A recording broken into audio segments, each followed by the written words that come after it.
Hello everyone, in this video we're gonna show you how you can turn off certain Safari settings on your iPhone that could be exposing your privacy. Let's get started. Open up Settings application, scroll down to Apps, tap onto it. In the search bar you can search for Safari and then simply tap onto it. Now once you're inside Safari settings, first of all turn off search engine suggestion. You wanna make sure search engine suggestion is turned off. This sends your searches to Apple and can be a potential privacy risk.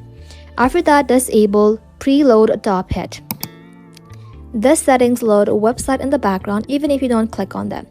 Now after that, you need to simply scroll below, and under here, you need to go ahead and simply turn off prevent cross-site tracking.